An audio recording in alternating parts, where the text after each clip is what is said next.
আমাৰ অঞ্চলবোৰত যেতিয়া সভা সমিতি পতা হয় তেতিয়া নিৰ্দিষ্ট হৈ থকা কেইজনমান মানুহক আমি সভা সমিতিলৈ মাতোঁ, যিসকল ব্যক্তিয়ে খুব সুন্দৰকৈ কথা বতৰা ক'ব জানে বা সভা এখন সম্বোধন কৰিবৰ বাবে যিখিনি বাকপটুতা তেখেতসকলৰ থাকে আৰু তেখেতসকলকে আমি সভা সমিতিবোৰলৈ নিমন্ত্ৰণ কৰোঁ।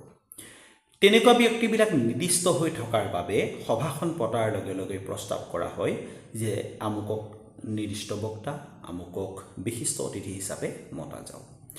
যদি সেই অঞ্চলবোৰত বিশ্ববিদ্যালয় বা মহাবিদ্যালয়ৰ শিক্ষকসকল থাকে, প্ৰবক্তাসকল থাকে, তেতিয়া সেইসকল ব্যক্তিক অগ্ৰাধিকাৰ দিয়া হয়, কাৰণ তেখেতসকল যথেষ্ট অধ্যয়নশীল লোক হয় আৰু তেখেতসকলে যিহেতু তেখেতসকলৰ কামেই হ'ল বক্তৃতা দিয়া বা তেখেতসকল চৰকাৰী কিছুমান শিক্ষা বিষয়ৰ কিছুমান বক্তা, গতিকে তেখেতসকলক আটাইতকৈ বেছি গুৰুত্ব দিয়া হয় আৰু তেখেতসকলেও আহি সভা শুৱনি কৰে বা সুন্দৰ কথাৰে সৈতে ৰাইজক আহ্লাদিত কৰে।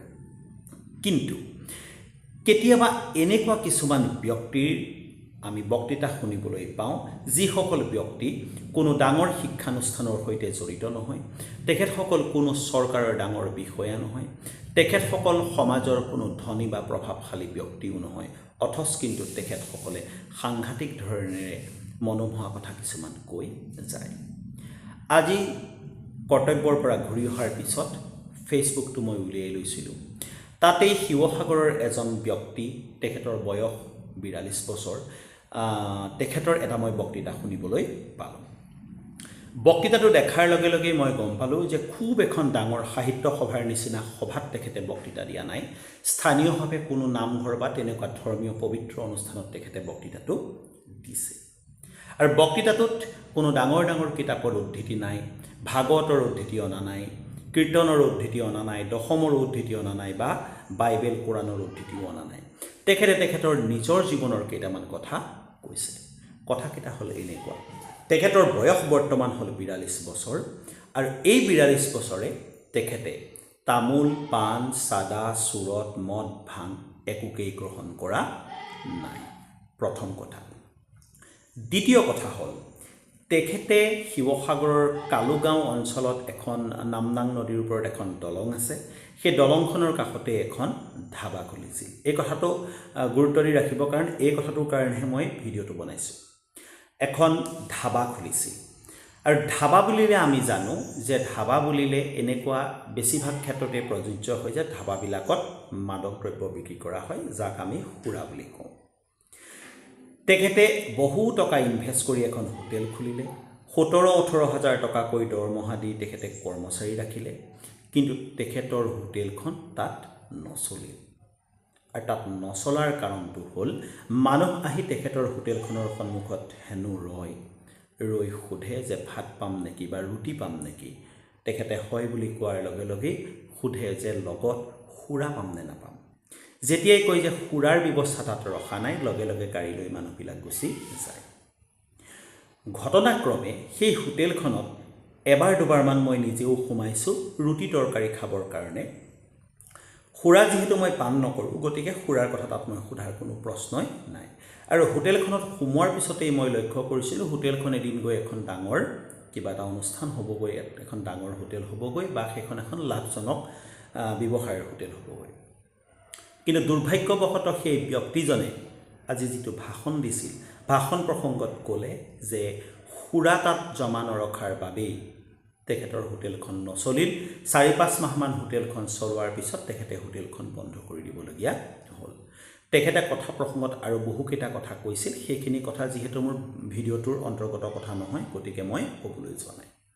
এতিয়া কথা হ'ল মানুহে লাহে লাহে ভাবিবলৈ আৰম্ভ কৰিছে যে ধাবা মানেই হ'ল মদ ভাং খোৱাৰ আড্ডা। আচলতে ধাবা মানে মদ ভাং খোৱাৰ আড্ডা নহয়। মদ ভাং যিসকল ব্যক্তিয়ে, মাদক দ্ৰব্য যিসকল ব্যক্তিয়ে গ্ৰহণ কৰে, অৰ্থাৎ সুৰা গ্ৰহণ কৰে, সুৰাৰ কথা কৈছোঁ, তাৰ কাৰণে বেলেগ ব্যৱস্থা চৰকাৰীভাৱে আছে। এতিয়া কথা হ'ল এই ব্যক্তিজনে খুব কম সময়ৰ ভিতৰত, কেইমিনিটমানৰ ভিতৰত সেই তেখেতৰ হোটেলখনৰ উপমা দিলে। লগতে তেখেতে নিজেও ক'লে যে তেখেতে কোনোদিন চাদা তামোল বিড়ি চিগাৰেট বা মদ ভাং খোৱা নাই। তেখেতৰ ভায়েকো CISFৰ এজন বিষয়া বুলি ক'লে তেখেতৰ ভায়েকেও সেই একে নীতি আদৰ্শ মানি চলিছে। আৰু তাৰ কাৰণে হেনো তেখেতে গোটেই ক্ৰেডিটটো দিছে তেখেতৰ পিতৃ মাতৃ। অৰ্থাৎ তেখেতৰ পিতৃ মাতৃয়ে কোনোদিন এনেকুৱা এটা পৰিৱেশ ঘৰখনত সূচনা কৰা নাছিল যাৰ জৰিয়তে দুয়োজন ককাই ভায়ে সুৰাপান কৰিব বা সুৰা বেছি তেখেত ধনী হ'ব।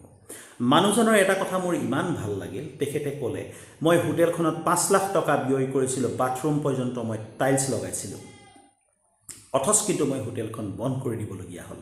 কিয় বন্ধ কৰিবলগীয়া হ'ল?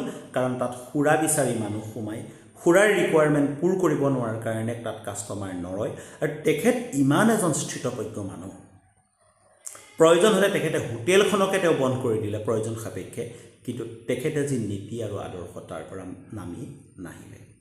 এতিয়া আপোনালোকে কওক, যেতিয়া আমি এজন নিৰ্দিষ্ট বক্তা বা এজন বিশিষ্ট অতিথি বিচাৰি হাবাথুৰি খাই ফুৰোঁ, আমুক ব্যক্তিজন আমাৰ বিশিষ্ট অতিথি হৈ অহা হ'লে খুব ভাল আছিল বুলি আমি মনতে ভাবোঁ,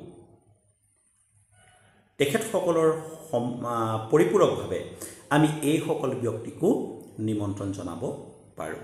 তেখেতৰ উপাধিটো আছিলে চুতীয়া।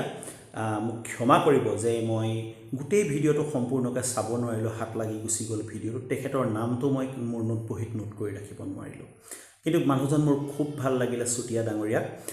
চুতীয়া ডাঙৰীয়া, আপোনাক মই অকণমান লগ পাবলৈ বিচাৰোঁ কেতিয়াবা। আপোনাৰ কথাই মোক সঁচাকৈ মুহিলে। মই ইমান বেছিকৈ ভাষণ দিব নাজানো, যদিও সভা সমিতিত কেতিয়াবা মোকো মতা হয় আন মানুহ নথকাৰ বাবে। 2-4টা কথা মই কৈ আহোঁ, কিন্তু আপুনি প্ৰেক্টিকেলি কৰা কামখিনি আপুনি সভাৰ মাজত গৈ যিখিনি পৰামৰ্শ নতুন